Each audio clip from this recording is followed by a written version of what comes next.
Here in the WBAI studios are Bayard Rustin, Executive Secretary of the War Resisters League, and Malcolm X, Minister of Mohammed's Temple of Islam in New York. Both of you gentlemen are working in your own ways for the welfare of the American Negro. And the first thing I'd like to ask you is if you would describe the purposes of your individual organizations and tell us something about the philosophies inherent in them. Mr. X. Yes, sir, Mr. Donald, and I'm happy to be here today to represent the Honorable Elijah Muhammad to your audience. And as you know, Mr. Muhammad is the spiritual head of the fastest growing group of Muslims in the Western Hemisphere. And he perhaps is probably the greatest drawing card among the so-called Negro masses, more so than any other so-called Negro leader today. And proof of which, a year ago in Washington, D.C., he appeared at the Uline Arena and drew 10,000. And in New York at the St. Nicholas Arena, last year he drew 10,000. And this year, I think he drew another between 10 and 15,000. In Chicago, he drew 15,000. And I cite these things just to show you that as a man, no matter what people, whether they agree with him or disagree with him, they have to admit that the masses of the so-called Negroes are interested in hearing what he has to say. Probably in the past 2 years, he has become the America's most talked about and most written about black man. And even at the present time, I'd say he's one of the most he's the most controversial topic, namely because he's having such miraculous success in getting his program over among the so-called Negro masses. And if you ask me what it is, I can best tell you what it is by what he is credited with doing. The Time magazine last year, in an article about Mr. Muhammad, pointed out that he has successfully eliminated from among his followers the use of alcohol, which is one of the things that has destroyed our people here in America as a race. He has successfully eliminated dope addiction, profanity, excessive profanity, which actually stems from disrespect of self. He has successfully eliminated stealing and crime among his followers. He has, Time magazine also pointed out that he has, Mr. Muhammad has been successful in eliminating adultery and fornication and prostitution and making the black man respect his woman, something that has been characteristically absent among our men. And Time magazine also pointed out that among the Muslims who follow the Honorable Elijah Muhammad, juvenile delinquency has been eliminated. And in the U.S. News and World Report, about a couple months later in '59, they pointed out that Mr. Muhammad was successful in making the so-called Negro see the importance of an economic program that would, in fact, when you think of what Time magazine said, they were giving him credit for being probably one of the greatest moral reformers that has appeared among the so-called Negroes here in America yet. And when you tie in what the U.S. News and World Report magazine said concerning his success at getting the so-called Negroes to set up stores and factories and farms to feed ourselves, grow food for ourselves, factories to manufacture things for ourselves, and places of business to create jobs for ourselves. The point behind this particular phase of Mr. Muhammad's program is to make the so-called Negro economically independent, to keep him from having to embarrass the white man by demanding that the white man give him a job, when he can actually, Mr. Muhammad feels that our people can get together and pool our resources and our talents and whatnot and make jobs for ourselves. And lastly, I'd like to say that what the Honorable Elijah Muhammad is teaching is not what we have been accused of, nationalism. Nationalism, the difference between being a Muslim and a nationalist, nationalism is the political approach or a political solution to the problems that confront the so-called Negroes in America. The aim of the black nationalist is the same as the aim of the Muslim. The Muslim and the black nationalists have no differences in objective. We are pointing toward the same goal. But the difference is in method, method. The black nationalist, wherein he relies on a political solution to the problems that confront the so-called Negro, we as Muslims believe that the only solution to our problem is a religious approach. And this is why we stress the importance of a moral reformation. As a rule, the black nationalist will not talk to you about God or any religion or any kind of moral uplifting of the moral values, whereas the Muslim, he stresses first to raise the moral standard of the so-called Negro, and by doing this automatically it tends to give him more dignity and self-respect, and it elevates his thinking to the point where he begins to think in terms of doing something for himself rather than to sit around and beg somebody else to share with him what they have amassed for themselves. So I would like to stress that Mr. Muhammad is not a politician. He doesn't believe that politics is the solution to the so-called Negro's problem. He says that the primary ingredient involved in our solution, it will take God. God himself has to have a hand in it, especially because the problem of the so-called Negro is so unique.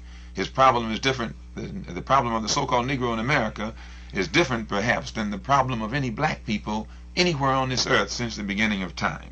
And so our entire approach is a religious approach. We believe that every condition that the Negro is in today was preordained, predestined, and prophesied. And we believe that we're living in the fulfillment of that prophecy today. We believe that our being here in America is in terms of biblical prophecy. We believe that the slave master's oppression of us is in line with biblical prophecy. And we believe that all of the trouble that the slave master is having on this earth today, all over the world, is all in line with fulfillment of biblical prophecy. And we also believe that Mr. Muhammad's presence in America in the midst of the so-called Negroes and his reason for teaching what he's teaching exactly as he's teaching it is all in line with the fulfillment of biblical prophecy. So the one thing that I would like to stress is our program is strictly a religious program. Our solution is a religious solution. It's not a political one. But Mr. X, does this involve the creation of a black state in America? Yes, well, I answer you like this. It involves the creation of a black state for the black man, if not in America, somewhere on this earth. If not somewhere abroad, then right here in America. But primarily it involves the acquisition of some land that the black man can call his own, here or somewhere else. If the powers that be don't want it here, then they should make it possible for it to be somewhere else. If they don't want it to be somewhere else, they should make it possible for it to be right here. It does have some political characteristics then. Any religion, if by politics you mean the freedom and the rights of the black man, any religion that doesn't take into consideration that particular ingredient that involves the freedom of the black man is the wrong religion. But politics as such is not the solution. But the divine solution would have to have that particular ingredient in it. You can call it politics if you want, but I wouldn't call bread salt. It has salt in it. Salt is one of the ingredients. Yeast is one of the ingredients. Flour is one of the ingredients. And the overall problem of the so-called Negro in America is not a political problem as such. It's an economic problem. It's a social problem. It's a mental problem. It's a moral problem. And it's a spiritual problem. So we need a solution that doesn't deal with politics alone. What good does it do a man to be politically free and at the same time be economically dependent upon the man who gave him the so-called political independence? Why, he's still a slave. So we feel that since all of these ingredients are involved, only God himself can give a solution that will solve the whole thing. And this is the solution that we feel the Honorable Elijah Muhammad is teaching among the so-called Negroes here in America. Mr. Rustin, could we hear from you? I am very happy to be here, and particularly anxious that Malcolm X and I should clarify some of these questions which he has brought up in my mind. I would like to state very simply what it is that I believe and feel. I believe that the great majority of the Negro people, the black people in this country, are not seeking anything from anyone. They are seeking to become full-fledged citizens. Their ancestors have toiled in this country and contributed greatly to it. The United States belongs to no particular people because of race, color, or creed. People have come from many parts of the world to construct it.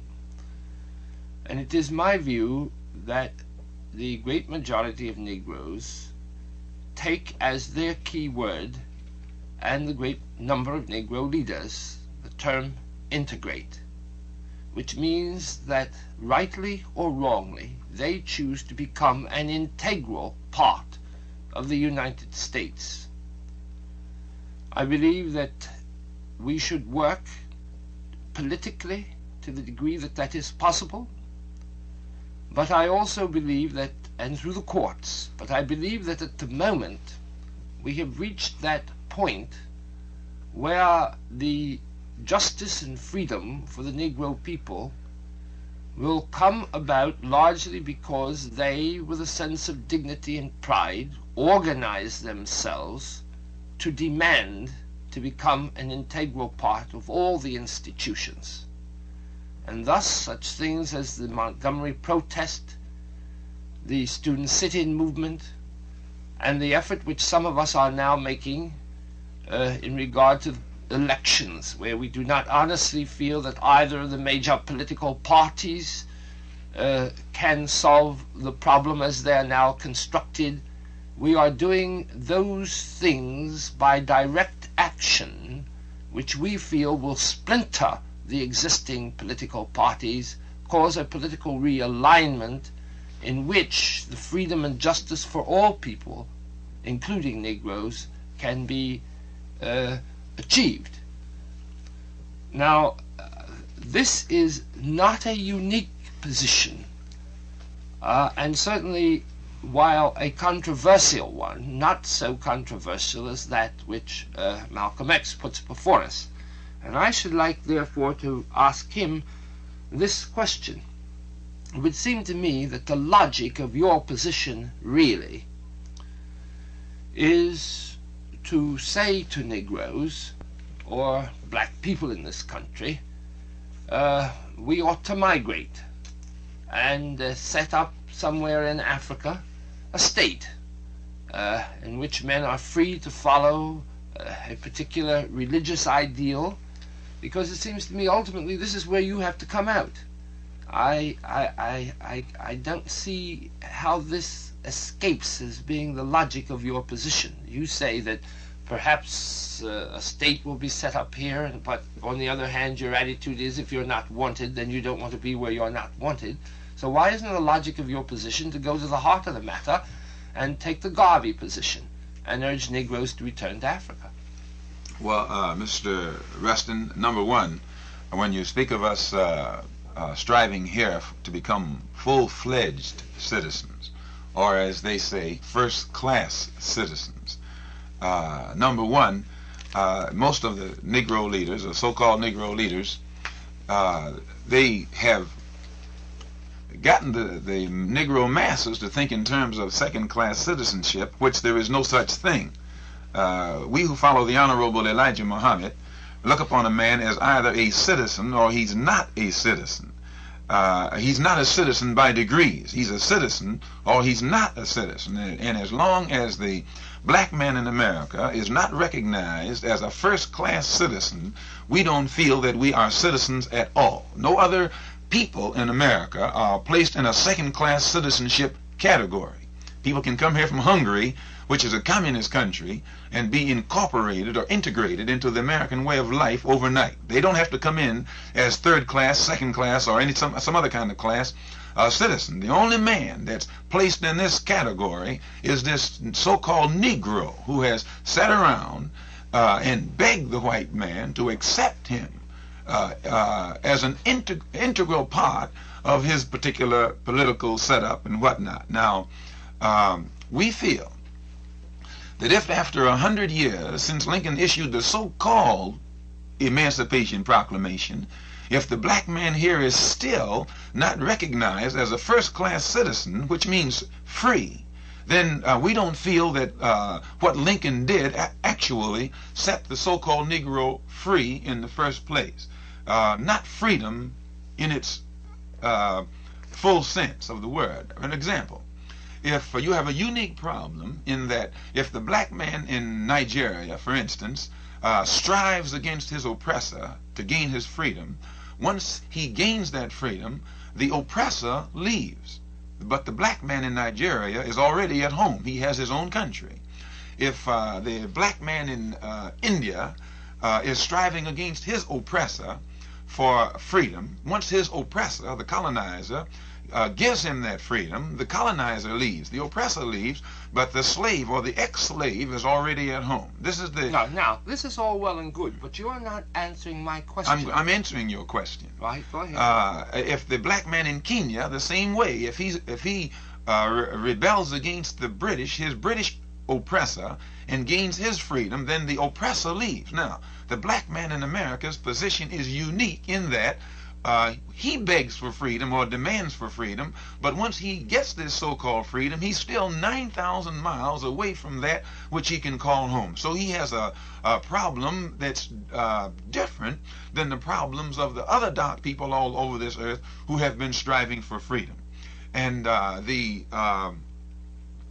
where over there they can use the passive approach, which is sit down or sit in or rebel in that way. When you have in India, like Gandhi, where they had 300 or 400 million black people striving against a couple 100,000 white oppressors, then passiveness worked, because all they had to do is stop, sit down. It's like an elephant sitting on a mouse or something. But here they are the majority and the oppressor is the minority. Here in America, you got the black man is the minority. And when you call yourself sitting down on the white man, all he has to do is let you sit. He can get someone else to run his factory or whatever else he wants to do. But to sit there and use this so-called passive approach, we don't think it will work, because we don't find any parallel. We don't find, for instance, anyone being encouraged to seek freedom in a passive way other than the so-called Negro here in America. Many of the whites who pose as liberals and act as advisors for Negroes tell them that be passive, be peaceful, turn the other cheek. But these same whites who encourage the so-called Negro to use the passive approach have never advocated a passive approach to throw off the yoke of bondage to any white groups of people who are in bondage. When they speak of the whites in Eastern Europe who are under the yoke, the Russian yoke, they don't tell them to be passive in their resistance. They feed them ammunition. They feed them guns. They make heroes out of the freedom fighters from Hungary. They make them great heroes. But when it comes to a black man, be he in Asia or Africa or in America, if he becomes militant in his resistance against oppression, then immediately he's classified as a fanatic. But if it's a white man or a white group or someone in a white country that's trying to throw off bondage, the propagandists label that one as a hero, and they label the dark people who are trying to resist this oppression, be it no matter what kind of resistance it is, they label them as fanatics, as racists, as extremists, or as rebels. So what it does, it makes the black man in America who would like to fight for his freedom or take a militant, uncompromising stand, it makes him reluctant or afraid to take that stand for fear that he'll place himself in this particular category. And I would like to say this, also in answer to your question, that it is not the so-called this kind of movement and that kind of movement in America that's causing the white man to give an inch, and that's all he's giving is an inch. It's the pressure that the white man is under today from the outside world. He's not telling you and me that we might be integrated into his particular educational system or economic system 10 years from now. He's not promising it this year, 10 years from now or 20 years from now or even 50 years from now, because he loves us. But he'll tell you every day. You listen to some of these political speeches. They're catering somewhat to you and me only because they are in a position where they are forced to try and impress and gain the friendship or the sympathy of the African nations that are getting their independence. The white man today is posing as the leader of the so-called free world. And the only way he can be accepted as the leader of the so-called free world is to be accepted by the majority of the peoples on this earth, the majority of whom are non-white people. And they measure him by how he treats the non-white people here in America. And to impress them, he stands up and talks this old integration talk, which is hypocrisy. Not because he's going to integrate you and me, because we'll still be begging 100 years from now, but to impress our brothers in Africa and Asia. And I don't think that he's going to be successful at it. Now, am I to take it that what you are saying is that you are really opposed to integration because you don't think it's meaningful and cannot work? Therefore, I come back to my question. Now, you said a great deal about nonviolence, which we should get into, and you've implied a certain number of economic things. But I have to get first your basic position clear in my mind. Otherwise, I don't think the rest of the discussion can be meaningful. You have to answer for me clearly the question as to whether what you ultimately have to see as a logical position is leaving the United States. If for the next 200 years Negroes are not going to be citizens by your definition, why isn't it logical then for your leader to say, let us find a piece of territory somewhere and go to it? Because either you are advocating the continuation of slavery, if that isn't logical, because you say you can't get it by the methods which I am advocating, which is the slow, grinding process of integration. Now, I want to know where you stand on that, because I can't see other things clearly unless I see this. I'll try and make it as clear as I can. If by integration, we believe that integration is hypocrisy. If you were going to use the word brotherhood, that's another thing. We don't believe in integration, but we do believe in brotherhood. Integration... But do you believe brotherhood is possible here? If any time, sir, you have to pass a law that will make the white man accept you into his society, that's not brotherhood, that's hypocrisy. If a man holds a gun on you to make you put your arm around me and pretend that you love me, that's not brotherhood, that's hypocrisy. Right. And if America, if this country has to pass laws to make the white people accept us into their educational system, and has to pass laws to make the white people accept us into their into better housing in their neighborhoods, then what that is, that's the government is holding a gun on the white man and making him pretend that he wants you and me to sit beside him. That is hypocrisy. The government is forcing the white man in America to become a race of hypocrites. Now, if the white man, with no laws passed whatsoever, would accept the black man into his school, would accept the black man into his neighborhood, would accept the black man into his social system, economic system, and political system without laws having to be passed, then we would go for that.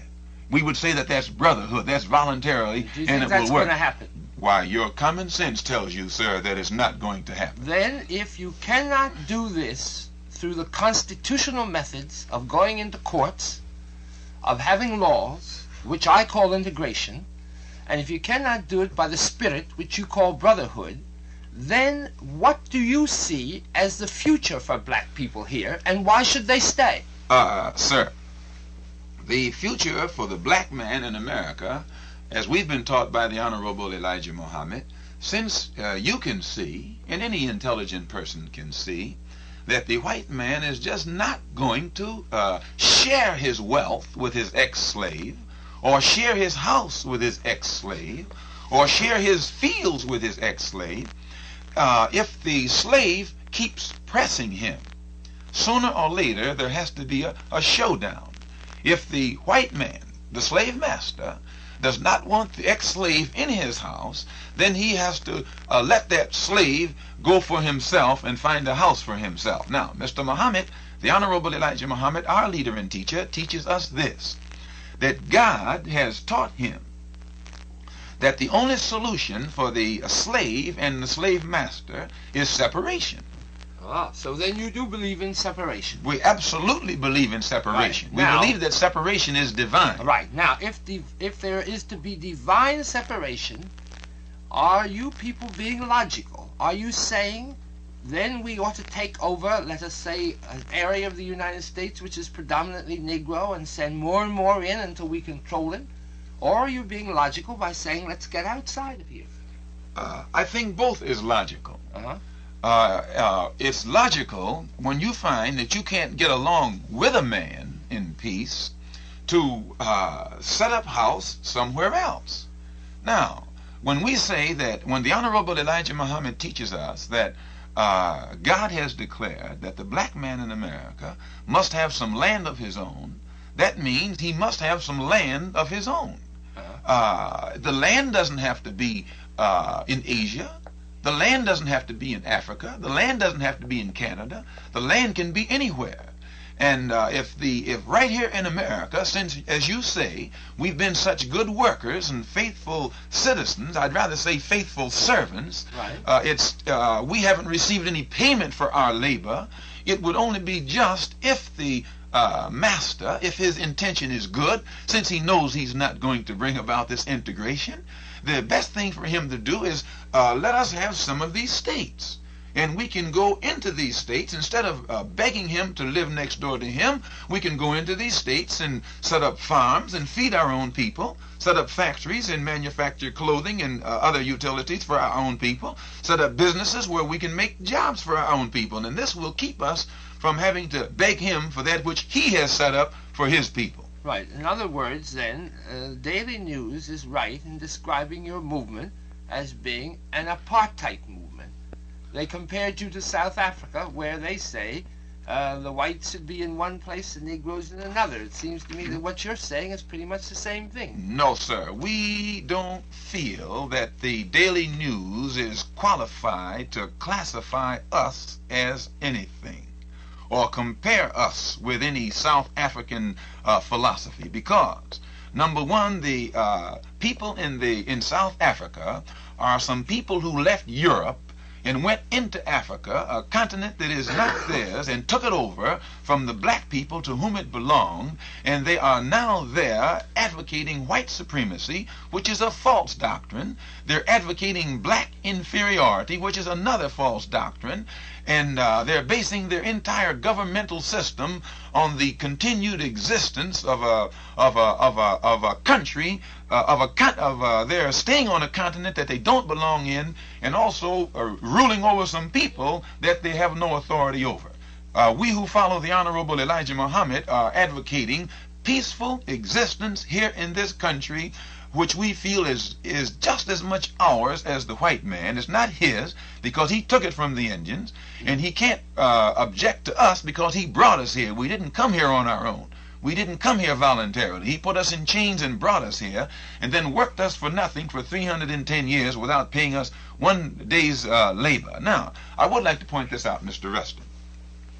If you have 100 people who work for you for nothing for a week, you make a profit. If you have 1 million people who work for you for nothing for a year, you become wealthy. Well, then when you have millions of black people whom you can work for nothing for 310 years, you can easily see why America became the wealthiest and the most powerful country on earth faster than any country in history. But here you have 20 million black people today whose parents were worked for 310 years for nothing. What do they have coming for them? Not only did their parents work 310 years for nothing like an animal, but their parents also were the most faithful soldiers that the master had. What payment have they gotten?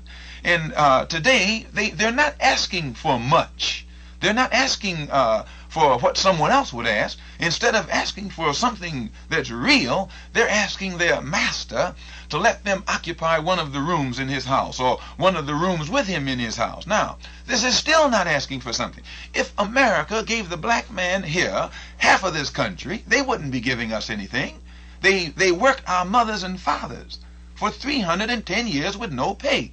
The Senate, the Congress, and the U.S. Supreme Court found it necessary to appropriate funds to repay billions of dollars to the Indians for land that was taken from the Indians 300 or 400 years ago. And if this generation of whites will recognize a debt incurred by the former generations of whites to the former generations of Indians, then this same generation of whites also must recognize debts incurred by the former generations of white to your and my forefathers. And if their own courts decree that they should pay the Indian today for what was done to the former generations of Indians, don't you think that God is more just than the court system of America? And if the court system of America says that the Indians must be paid, what do you think God would say that America must do in payment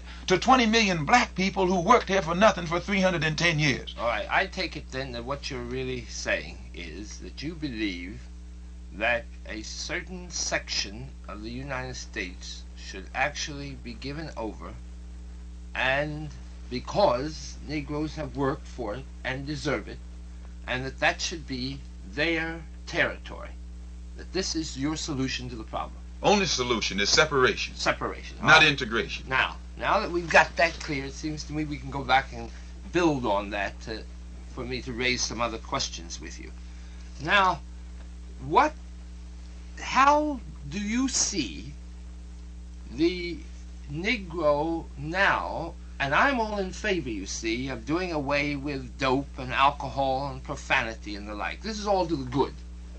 But whether you like it or not, this is no answer to the ultimate problem which you face.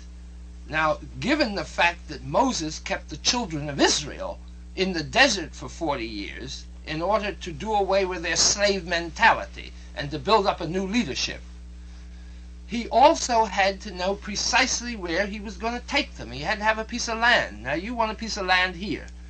Isn't there some inconsistency with your economic policy then in this regard?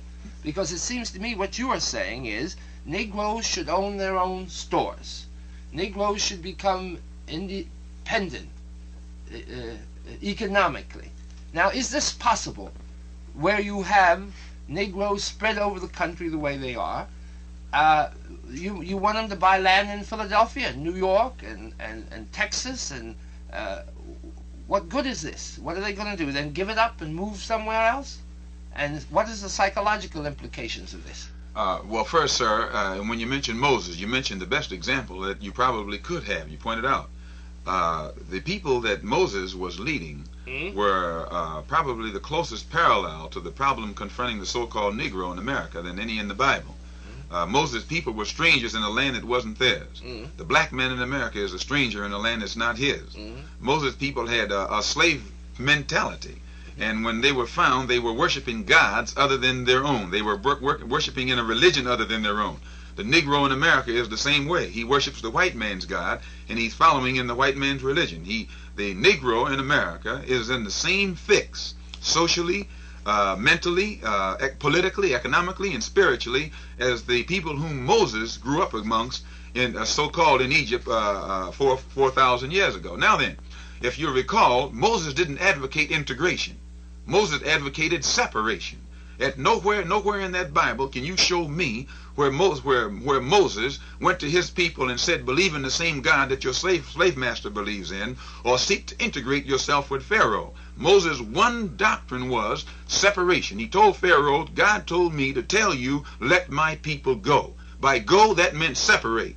That did not mean to seek integration in the house of bondage. It did not mean to seek the acceptance of the slave master. It did not mean to seek the friendship even of the slave master. It meant that just what Moses said, let my people go. And then he told his people, if you follow me, I will lead you to a land flowing with milk and honey. Moses never pointed out to anyone where that land was.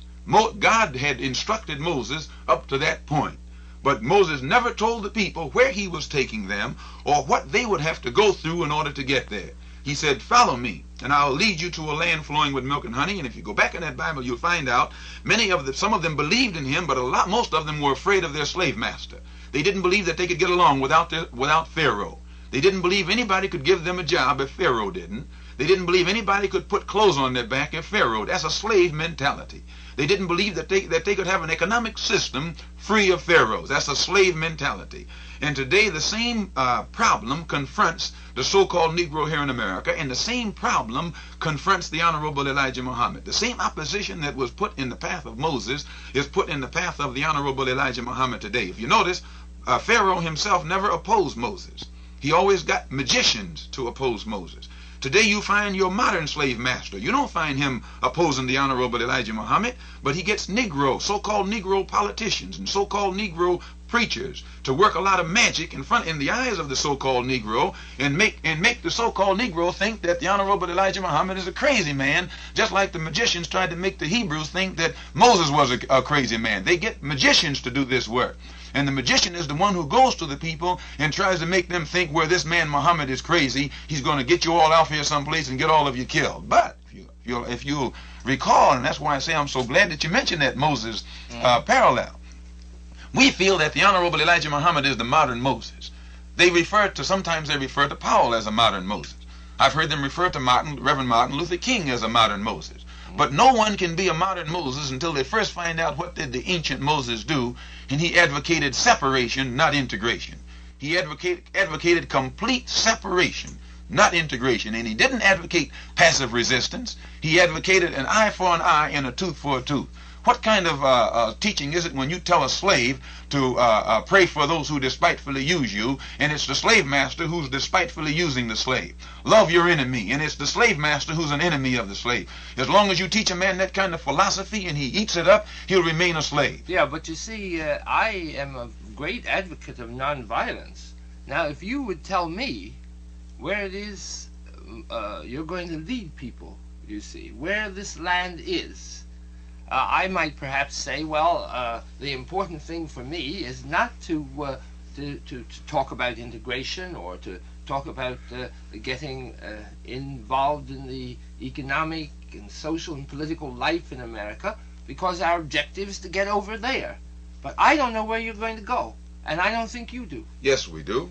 We can take some land right here, sir. How? Right here. It belongs to us. Yeah, but if you argue that these people are not going to permit you to integrate... We're not going to integrate. And if they're not going to be loving enough to accept you, do you think the economic fact is that they're going to give you 10, 12 states that are going to be turned over to Negroes? What states? Mr. Rustin. What states? The predicament that a man is in is what makes the man reach certain decisions, sometimes against his own will.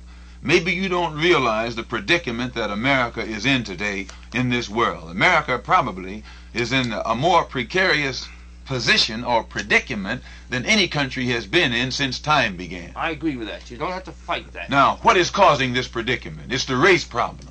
Yes, I agree with who is the primary person involved in this race problem? The so-called Negro. Right. America's #1 problem is the so-called Negro. What must we do? This is what Uncle Sam is saying. What must I do about this Negro problem? And whenever she's attacked, whenever America is attacked on the race problem in America, she's completely without anything to say. She can say nothing. Oh, she can say a lot. What can she say? I tell you exactly what How she can she say. justify the race problem that consists here? She doesn't justify it. What does she do, sir? She says, and don't misunderstand me, I have spent 25 years of my life, I've been in jail 22 times on the racial question. I've been on the chain gang. But I do not say that her answer is a good one, but it is an answer to meet the situation. She says, up until 1954, we did not have integration of schools. And now we have so many students integrated. Just a minute, let me finish. This is what she says. And she says, Negroes were kept out of trade unions, but now they are being integrated into them. Phil Randolph has set up a new movement for a pressure of the Negro masses on the trade union movement, and things are beginning to give there. America can not justify the race question, but vis-a-vis Africa, Russia, and the others, she's in a very good position to point to a considerable amount of progress, which incidentally I don't happen to think is enough. But it is enough to keep the great majority of Negroes in a psychological position where I think you would find it extremely difficult to them to talk about going somewhere else. Now, you talk about Mohammed being able to get 10,000 people. I'm here to tell you that I helped Martin King organize a prayer pilgrimage to Washington in which we got 35,000 people, a youth march in which we got 20,000 people. I simply don't believe that until you have some kind of area where people could go to, that Rustin, the United States is going to take this seriously. Do you realize if I was a Christian in a Christian country, I wouldn't brag about out of 170 million people getting and in which there are 20 million black people, I wouldn't think it was any accomplishment to get 17,000 or 30,000 to Washington D.C. for a prayer pilgrimage, when you got the Washington D.C. itself has got umpteen everybody down there is a Christian now. When the reason I said 10,000, sir, when you get like Billy Graham, if he draws 15,000 Christians out to a Christian rally in a Christian country, and then a man comes along who's a Muslim, which is a religion in direct opposition to Christianity, and he draws out a like number, the accomplishments cannot hardly be compared. Yeah, and, but now may I stop you here for a moment, because I think we've got to clarify something. When you say the followers of Muhammad are Mohammedans, Muslims, not Mohammedan. Well, Muslims. What you are talking about in reality is not a religious following in the terms of what the Muslim would be in India or Pakistan or a Christian in Europe. Because I maintain that the very term Muslim, while in Muhammad's mind it may be a religious concept, it is a psychological and political concept in the minds of the black men in this country who follow it. Most of them do not read the Quran, they read the Bible. Most of them are essentially and culturally Christians. Why, therefore, do they call themselves Muslim? It is because it is a reaction to Christianity, where in fact they to a large extent still practice it, but don't want to use the term because they don't want to use the same religious terminology that their masters use. Mr. Rustin, I'm surprised at you. Well, this is a fact. I'm not talking about your leadership. No, I'm sir, talking about the mass of your followers. I'm surprised at you. I mean, sir, in this instance, if you were to go to China and find Muslims, or go to India and find Muslims, or go to Sudan and find Muslims, their thinking is different. All of them are Muslims. If you go to the mosque in Khartoum, you will hear the prayers. But after the prayer, the one who calls the prayer or delivers the sermon will deliver a sermon that's unique and will catch the interest of the people in the Sudan. Yeah, well, how many mosques do you have in Harlem? Just a moment, sir. But a man who is delivering a sermon in the Sudan, he wouldn't deliver that same sermon in China, because the sermon is delivered to fit the problems of the people in whose country that sermon is given. And it's the same way here in America. In America, you have a unique problem. You have a problem of 20 million black people who have been transplanted, actually uprooted from their native soil and transplanted in soil that's foreign to them. And after being cut off from their culture for 400 years, when you come to them today with Islam, you are giving them back that which they were taken from 400 years ago. No, I simply can't agree with this. Historically, the most of the Negroes who came from Africa, black people, actually came from the west coast of Africa. It was long after the migrations here that Mohammedanism spread south. It was in the 18th century that the Mohammedanism came down into Nigeria, and to the extent that it exists in Ghana and Sierra Leone. I think what most of us were when we came here were worshippers of something quite different. This is what the white man taught you. Sir, the white man taught you after bringing you here and stripping you of your original culture, getting it completely out of your mind. This is just what he did. He stripped you of your native tongue. But it was not Mohammedanism. Just a moment. Well, sir, in Time magazine, February the 16th, 1959, in an article on Sekou Touré, it speaks of the Mali Empire. The Mali Empire was one of the vastest empires in West Africa. I know about it. And it says this. It's speaking of the Mali Empire in Guinea. It says, let me find it here for you, sir. It says, though Africa was, until the Europeans came, the continent that could not write, it had known its times of glory. Guinea was once part of the powerful Mali Empire that stretched from the French Sudan on the upper reaches of the Niger to just short of West Africa's Atlantic coast. When its 14th century ruler, that's a period that predates the discovery of America, Mansa Musa made his pilgrimage to Mecca, he traveled with a caravan of 60,000 men, and among his camels were 80 that each bore 300 pounds of gold. Now, I cite this to say this. This sultan of the Mali Empire, his name was Mansa Musa. Musa is the Arabic pronunciation of Moses. He was a Muslim. He was making the pilgrimage to Mecca. Now, this was the entire Mali Empire. Timbuktu was the capital. Timbuktu was the center of learning. This shows the Muslim influence in that advanced area of West Africa before the discovery of America.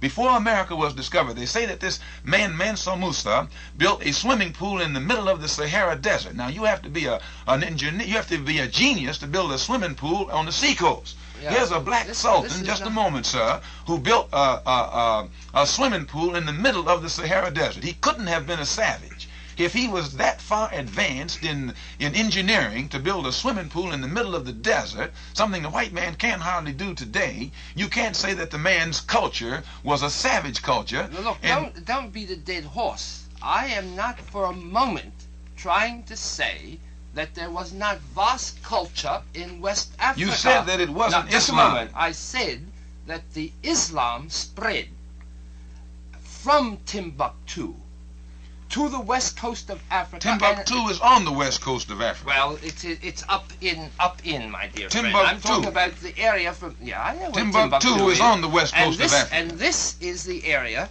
here that most of the slaves came from, and not Timbuktu. Sir, this is Guinea down here. Guinea is a Muslim area, and was a Muslim area in that day. I would like to point out one more thing that the same article says. It will not be easy for Africa to be completely itself. It will not be easy. Let's see. In 4 short months, Guinea has apparently learned that independence is a relative thing.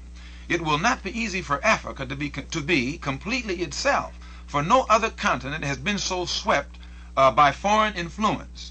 Islam stretches not only across its top, but deep into the south, as far as the lower reaches of the Belgian Congo. Northern Nigeria is as rigidly Muslim as Saudi Arabia, and political meetings in Guinea come to a halt at sunset when everyone troops out, chucks his shoes, and bows toward Mecca. Now, let me tell you, my friend, just so we get this historically clear, in one illustration.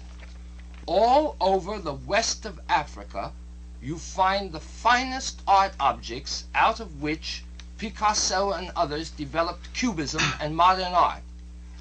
That came from the carving all over West Africa during the 17th and 18th century of figures with faces, hands. If Mohammedanism had really spread, we could not have had those artistic figures, because, as you ought to know, the Mohammedans are not permitted to create figures in their art objects. Sir, I think... And it was the spread of Mohammedanism later which was in part due to the destruction of these art objects. Now, this is an historical fact, and I think we ought to get on. No, sir, there's one more point that I think it should be cleared up. When you spoke of the Muslims who follow the Honorable Elijah Muhammad as not being real Muslims as such, but just using that label to camouflage their continued Christian practices. I didn't say camouflage. I said that it was a reaction against. I think camouflage is not quite what I mean. Yes, in the New York Times Sunday, in an article called "Islam is Advancing in West Africa," it says Christians are worried by gains. Lagos, Nigeria. Christian missionaries say they are worried about the advance of Islam in West Africa. As well they ought to be, because it's spreading very rapidly. They include Bishop of Lagos, a Nigerian and a Roman Catholic churchman who has been in West Africa for many years. The Catholic cleric said, quote, "Christianity here is skin deep only. Some Africans we baptize now go to the mosque and observe Ramadan, the Muslim month of purification." End quote. A British official of 11 years' service in Nigeria suggested that Christianity was felt to be the white man's religion and was rejected as contrary to the African personality. One more paragraph now. An American who works for a philanthropic foundation here said, "Islam is spreading like wildfire. It offers Africans an uncomplicated creed with a few simple tenets." Right. Nigeria which has just become independent, already appears well on her way toward becoming a predominantly Muslim nation. True. And it's letting you know right here, even the black man in Africa, when he accepts Islam, he doesn't drop all of these other customs overnight. But still he's accepting Islam, he's bearing witness that there's no God but Allah, and Muhammad is the apostle of Allah, and is giving him unity and militancy that he didn't have before. All right, all I want to say is that the article points out that these people go both to the Christian and to the mosque. But it points out that when one is converted to Islam, his reaction to it in Africa is no different than the reaction of the black man here in America. It's both the same reaction. I wonder if I could ask a question here. Mr. Rustin, progress in your terms, does it involve a greater sense of racial identity?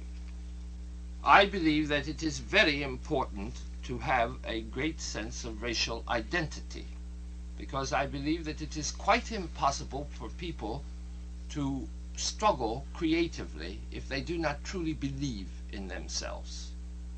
I believe that dignity is first.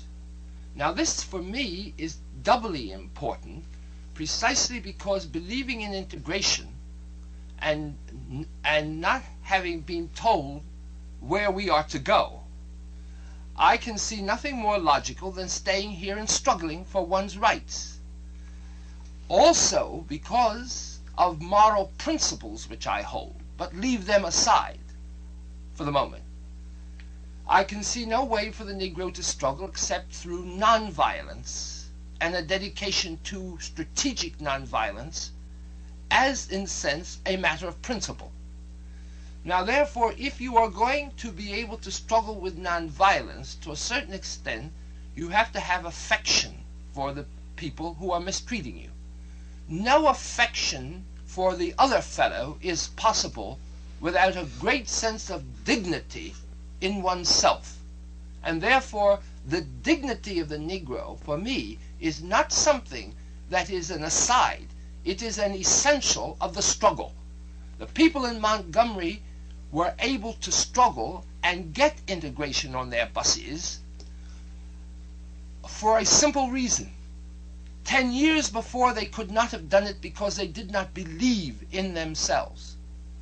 When they believed in themselves, they could then be socially affectionate to the opposition, while at the same time being extremely militant and walking and being prepared to sacrifice. I think this is most important.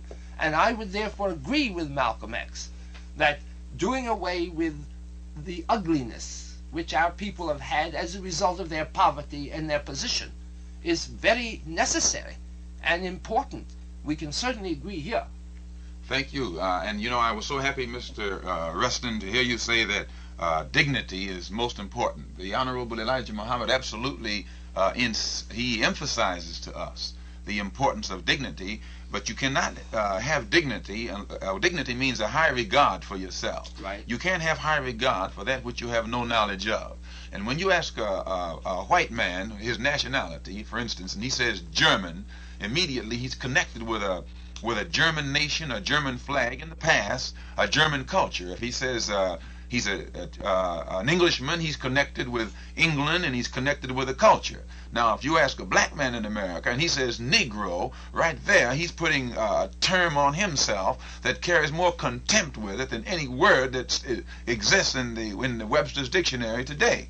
Now, the Honorable Elijah Muhammad teaches us that the black man in America is not looked down upon because he's black. He's looked down upon because he's called a Negro. A black man can come here from Africa. He's not a Negro. He's an African. He has a culture. A black man from Africa can put on his long flowing robes and have his head ramped up and walk around in Alabama or Mississippi and not run into the same abuses and barriers and pitfalls that you and I would run into here in America, dressed like a white man, speaking like a white man, with the religion of the white man, and with the false conception of history that the white man has brainwashed us with, and at the same time calling ourselves by the white man's name. Now, what Mr. Muhammad says is this: instead of us spending all of our time griping with the white man for the way he has treated us or for what he deprives us of, what we must do is get some dignity, which we cannot have without having a knowledge of ourselves. We must have some kind of cultural knowledge in our background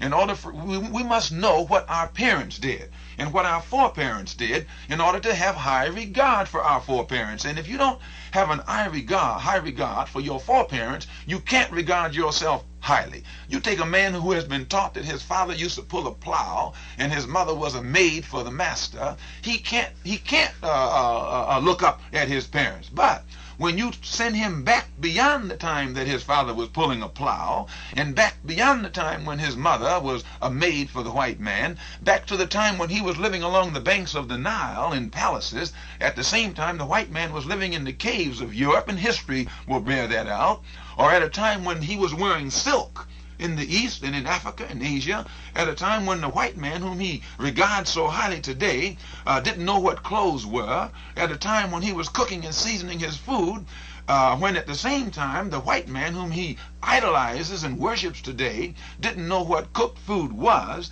then when you go back then and find out what a great history that the black man had, how his foreparents were the ones who engineered the pyramids, and how that the head or the face on the Sphinx in Africa, which is one of the oldest statues on this earth, is not a European, but it's a black man. He begins to look back there and see that his people were somebody. He begins immediately to throw off this inferior attitude, and he begins to look up at himself. And then he stops abusing himself. He stops getting drunk. He stops trying to escape from the surroundings or the conditions that he's in by turning to dope or alcohol. Well, he look, begins to toss aside these I abuses. agree thoroughly. And I am at the present time doing some work on the Ga Empire. Precisely because I think this is important. It's very important. But now let me ask you another question, because I want to clarify your position on the Jewish question. Where does your group come out on this question? Because I only tell you what I don't want to tell you what I've heard. I want Tell to see me anything you've heard and I'll clarify it. Well, I have been given to understand that your position is, particularly in Harlem, that the Jews dominate, that one of the reasons that the Negro is so depressed is that the Jews are exploiting him, and that the Jews are attempting to exploit the Arab world and stir up difficulties in the Middle East. Now, I'd like to know whether this is a misunderstanding I have. I should say that we only have a few minutes more. Yes, sir.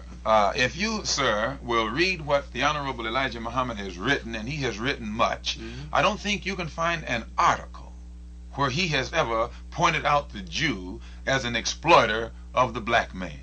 He speaks of the exploiter, period. He doesn't break it down in terms of a Frenchman or an Englishman or a Jew or a German. He speaks of the exploiter.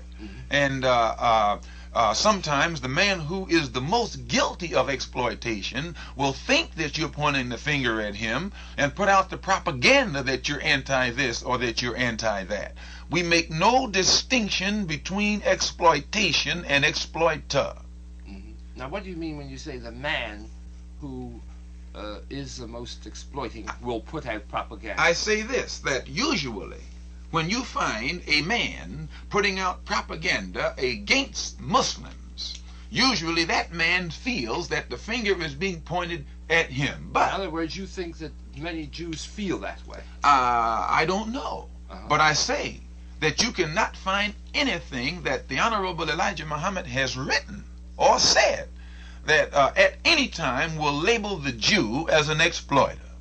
No, sir, but he speaks about the exploitation and the oppression and the deception that has been used against the black people of America. Now, the man that is guilty, let whoever is guilty wear that shoe. But he has never made a distinction between a Frenchman, again I say, or a Jew, or a German, or what have you. The exploiter is the exploiter. I don't care what kind of label you put on him, and he can't duck it. Thank you very much, Mr. Bayard Rustin and Mr. Malcolm X. Thank you, Mr. Donald. It's been very good to be here. Thank you.